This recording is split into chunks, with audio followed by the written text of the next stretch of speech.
the stream. We gotta add the stream. I think we're live again, folks. Maybe we can turn our phone on and see what's going on. Oh, let's see what's up. Let's see what's up. Y'all thought we were going. See, that's the daggone odds trying to show up in our playground. We ain't having that shit here today, folks. Force of average. Force of average universe trying to go around throwing uppercuts and whatnot. We don't have time for that. We'll just shut it down, start over, and come back at you with even more knowledge from the get-go. Because that's just how we roll here at the Patriot Business Alliance. We adapt, we overcome it, we embrace the suck. So thank you for those that was giving us a shout out, telling us that our sound was all jacked up. Go from there. Yeah. Hey, I think we're good. So mastering your mind. Some people would have just thrown in the towel. Yeah. Some people would have commented, man, I'm so sorry, our sound issue, we'll see you next week. But no, we're here to continue to pass on the information. Just like in the book, Can't Hurt Me, David Goggins, he's on mile 1,000, running on 12 broken legs, can't breathe out of one lung. You know what I mean? Just falling apart human in this unhuman race. And he says, you know what? I'm going to defy the odds. You know what? I'm going to push through. You know what? I'm only using 40% of what God gave me. I still have 60% left inside me. Right. So, folks, we need to know, have you tapped in to the next 60% of what you've already been given for free?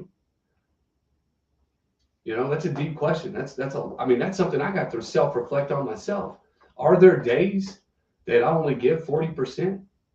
And I keep telling my team, if I do 1% better each day, we can all be 365% better by the end of the year, right? And that sounds very, very small. But oftentimes we're so caught up in routine and habit that before we ever made it to doing the 1% change, we're already brushing our teeth and getting ready to go to bed, right? Yeah. And I'm just checking our sound. No, I'm just talking out. We got. So look, here's the thing. You know, where we lost, probably someone else saying if that sound is fixed, tell Casey to chill. So here's the thing, like where we lost you, we're not really sure. I'm sorry, because we were rolling, guys. We were rolling, and at least we'll have it on the video cameras. Thank you, Evan. Right. Talking about being just a little bit better than yesterday, right? That's something we always hit on, right? Better than yesterday. Why is that critical, right? Because that's how you stack wood. That's how you build greatness. That if you're in the gym, why do you go to the gym, right? Because repetition builds habit, habits build greatness, right? 21 days to make a new habit. Within 6 months, it's muscle memory, and then within 2 years, it's just part of your core values, right? Like for Doc, that's one of the ways you changed your life, right? Was God, health, and wealth, right? And so focusing on God, 1% more every day, health, 1% more every day, and then, you know, the other one, right? The keys to the kingdom, right? What it's all about is so that you can make difference not only for your family, right? For the people who work for you, right? For the church that you want to give to, that you want to be a mover and shaker in, right? You know, there was somebody at a church function not too long ago, and they wrote a check, like a big check, like a 100,000, six-figure check. I mean, like, you're like, don't you want to be that? I mean, isn't that inspiring, right? Yeah, you see the Lambos and the Ford GT and the G6 airplane, and we talk about the G-Wagon, right? But what about if your check was, hey, look, I want to make a difference at the Austin Street Shelter in a way that will alter your year. Boom, let me stroke this check. That changes someone's life. Yeah. We can get gratification from things that are shiny and fun, but that speaks to my core. It's like, I have an opportunity to go out and do something that offers value to the marketplace and can improve someone's business. So in exchange, I am getting a resource, getting a monetary resource that can then be leveraged to truly help someone that doesn't have that opportunity, right? Someone that is poverty stricken, or in an impoverished area, or even something more localized where there are so many people that don't have access to the same things that we have access to because of maybe their environment or their surroundings, or people that just would really benefit from a little bit of assistance. So that speaks to my core, and that drives me for sure. Well, the gifts of reciprocity have no bounds. None. And so I am a giver. Like I just am. It's in my nature. Been that way since I can remember, which was like yesterday. But just being able to give so freely and never once expecting anything in return is a freeing emotion that I really can't explain. But that had to do with probably being raised with less than nothing, Yeah. right? Not having anything. And then into my adulthood, going into Afghanistan and Iraq and these other third world countries that I was able to visit, where you look at how they're living and you see them happy, right? You see smiles on their face living in a Quonset hut, right? You see children playing with less than nothing, kicking a can, and so it gives me a new appreciation on what really is life's value. Yeah. Is life's value defined by my bank account? These things of abundance. Yeah, fuck right? no. No is the answer, right? Sorry, kid. Because it's not, right? Life, it's in my opinion, is going to be defined by the circles that we hang out in and the amount of happiness that I get to experience every single day. Right? Because that's what I'm chasing. I want to chase happiness. Because it's I don't know, it's stress-free, it's happy. I mean, fuck, you can't be mad at happy. Or can you? Like, I've seen people be mad. You always too damn happy, Mike. Well, and then again, that gets back to like mastery Right. of this, right? Which is the whole lesson, right? Because haven't we all met? I'll tell a story, right? We've got a friend and a mentor here in town, and he's telling me a deal, an experience he had in his professional career. And let's just say you're in the Hall of Fame, right? You're in the whatever your business profession is, like you've made it. You're wearing one of them Hall of Fame jackets with the little patch. You're about, it's gold. There's going to be a picture or a statue of your noggin, your brain housing group in a museum somewhere, right? And walking around in that group of all-stars is somebody who's pissed about being there because they're like, man, I should have been I'm not, they're still not satisfied, and they're grumping about being in that company of all-stars. You know what? Because they didn't master their mind. And they're living with regret, right? That's because they knew they could have done more. They knew it. They knew they could have pushed harder. They could have done more. They could have defied the odds. They could have stayed in the game. Everything. Evan made a comment. Man, I'm 31 years old, starting a business. I must be crazy. I talked to a guy today, 54 years old. Hey, Brandon, ran into him out of the courthouse, getting ready for getting my registration ticket or sticker, rather not a ticket. Anyhow, I see a hat. Hey, if you got a ticket, I know a guy. I know a guy, right? Get your sticker, people. Anyways, he comes out, recognized something on his hat, so I immediately sparked up conversations. One of the traits that I have, I can talk to a stranger. I don't give a shit. At any rate, he ends up being a former Marine. We start jaw-jacking. Next thing you know, we got a meeting set up for this Friday. We're going to talk about how he's going to form his mobile IV clinic. And he was like, bro, how do you know this? And I was like, over time, the books that I've read, the consistency that I've done, and become willing to think outside the box.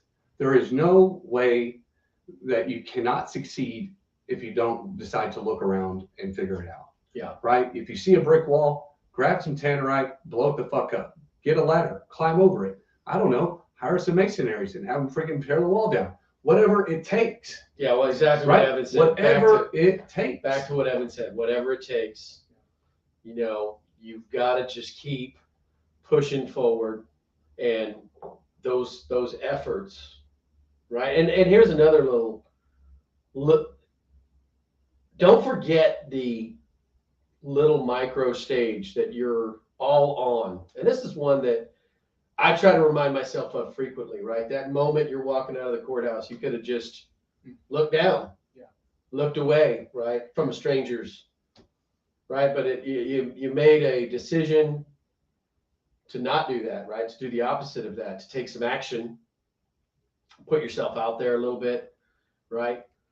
Build some trust in the community. And now there's a business relationship that's going to cost none of you anything. It's an investment of only your time, which is your most valuable resource, right? But what fruit can bear from that? I mean, we won't even know for a generation, right? But something profound could happen there, because this is a person who wants to get into a business that you're in or very close to, right? No, it's not even that. Mobile health service, and you can be an informal mentor, right? You can do what it aligns with your core value, which is to give of yourself, right? Because if you want to get, and we talked about this in an episode not that long ago, right? If you want to get, you must first give, right? If you give of yourself, you will get. This is one of the big lessons from this book that we just finished that we're talking about, right? And it's not the first time we've dove into this book. Napoleon Hill, Think and Grow Rich, right? You want to, everything you want in life, you can exchange by exceeding in useful service the value of that, what you want. And that's a very complicated way of saying what Zig Ziglar said very, very well, which is you can get anything you want in life as long as you help enough other people get what they want. Right? As Zig really simplified that, like these masters, right? And that's why you got to get in these rooms, right? You got to read these books. You got to get into the mastermind of these teachers, right? You've got to read John Maxwell. You've got to read Zig Ziglar. You've got to study that, right? You got to get in rooms with people who inspire, lift you up, right? They don't all have to be a paid mentor, right? An informal mentor, a guy you meet at the DMV, one of the most unfun places on the earth, right? Let's just say it. No, It's pretty much where joy goes to die. Not- What are you going to do? not I gotta in Rockwall County. go register my. Not in Rockwall County. I know, yeah, we have a little- seller we- ladies down there. we do have some always fun. having a good time. They do have some fun, right? But a lot of times that is just a beat down, right? But here you turn that, you flip the script in that. Instead of going in there like, oh man, it's going to be that cartoon character from Zootopia, the sloth, right? Right? Everybody knows that, the sloth is like, hey, how are Everybody knows that you with kids. doing?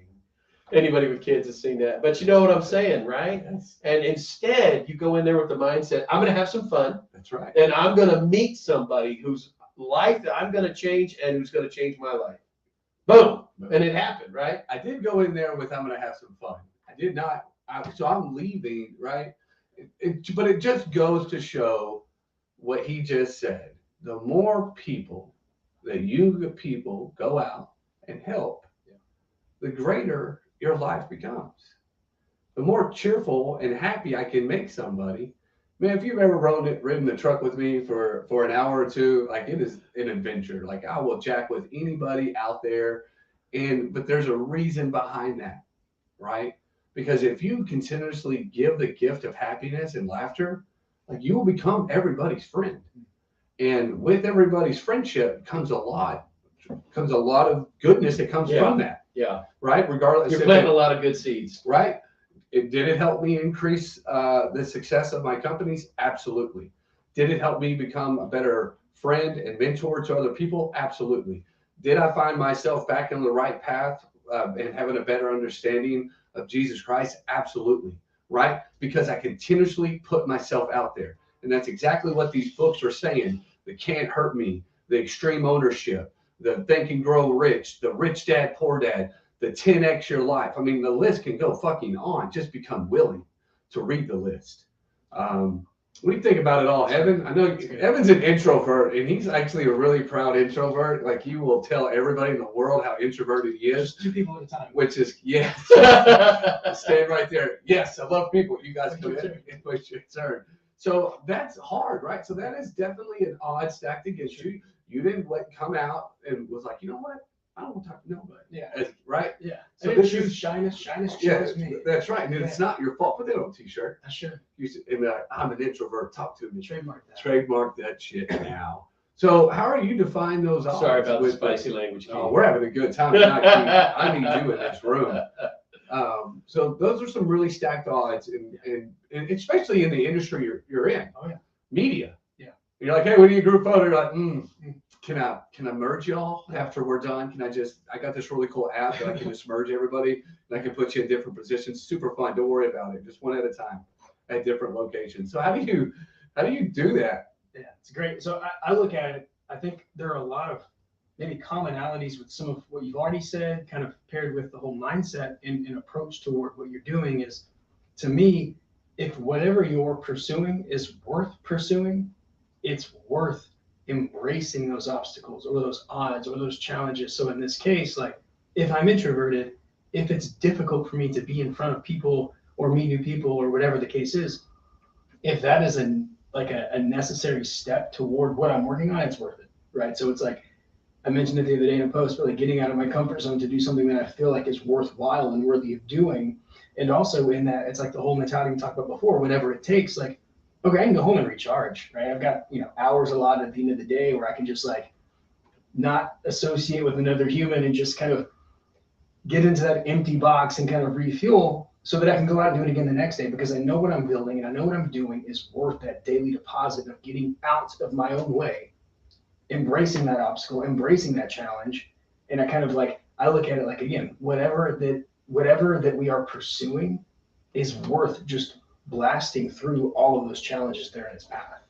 So to me, we mentioned it before, but growing my business, not just to terminate on myself, but to create opportunities for other people, to create something that's bigger than just myself, that does have benefit and value and true utility and true just resource for people far beyond myself. And it's worth every single day doing that thing, no matter how difficult it may be in that day, it's worth just working toward all the time. Good. So you see an end to life. There's a reason for it, because I've been told to not be so extroverted. And I'm going to tell you what, folks, that is difficult. Especially when I'm going shopping with my wife. She's like, Mike, she needs you just talk to 2 random people instead of 10. So she helps me with defining my boundaries and understanding boundaries. How many Christmas cards do y'all send every year? That must be 0. an outrageous number. 0. I go live on Facebook. There you go. Just get like I'm a group effort. Yeah. Like I'm really also lazy. Efficient. I'm efficient. Like what? It's Christmas. What is Christmas? Let's go live. You know what I mean? I'll be able to talk to everybody. Yeah. And it's even more personal, right? Because you buy a damn Christmas card out the alley, no thought into that. But you go live and you catch everybody, they're gonna feel your emotion. Yeah. Right? Yeah. And I love it. So There's something to be said with the way we communicate. And that's something that we lost in the last 2 years. And I'm really, really thankful that it's back. Yeah. Right. Being able to attend this conference, this business summit down in Miami and there were some speakers who touched on this, right? But we've all grown accustomed to these virtual communications, right? And that is so powerful, because there is something that is critical about the look in your eyes, the inflection in your voice, the being able to see Doc on Christmas Eve with the hat on and the kids. That's a really magical thing, but there's nothing like being in the room, The energy. right? Because your body language, the vibe you give off and receive from the listener, from the audience, right? There's something magical that happens there, that we were created to communicate in the real life, in the IRL, as our kids would say, right? And we are rediscovering that. And that's really amazing, right? And that goes right back to, as a planet, we've defied the odds. And I know we're not done with Omicron and coronavirus and all. I mean, it's like, it's here to stay. it's over. You heard it first. Yeah, you heard it here first, but Fauci will, The doc. we're not going to get political, but I'm the doc. It's over. I'm with you. I got I credibility. totally understand. I got you. But what I'm saying is, there's going to be this thing's going to surge and spike and it's going to do what it's going to do. And that's how it's going to do it. But that doesn't mean that we can't master this, master our minds, master our fears, get back in communication with each other, get back in the same rooms with each other, right? So that you can get that energy. Because there is truly, y'all know what I'm talking about, right? When you go to church or you go to that Metallica concert. Maybe you sleep through a little bit of that Metallica concert, but there's nothing like So much energy. there's the energy sometimes that puts you to sleep. You know, We don't control energy. yeah, that's right, man. Sometimes the energy just needs to recharge the batteries so you can watch the last set. But what I'm getting at is the energy in the room. Come on, put Metallica or your favorite music on YouTube. It's gonna turn your life. Is that the same as going to the concert? No, No. no, Why? no. The energy of being there. Because you can feel it. You feel the feel music, the crowd, vibrations of the music, the crowd, the clapping, everything. right? Everything, right? And that's the same thing, right? There's a book out there, and I'd love to throw this book out there because I randomly found the book. It's called Stealing Fire. Oh, I love that. And it talks exactly about what Casey is mentioning, and flow state. Flow state. I can't say That this. ultimate high performance. It's got a flame on the front cover. That's all. The authors' names don't really register for me, but book names do.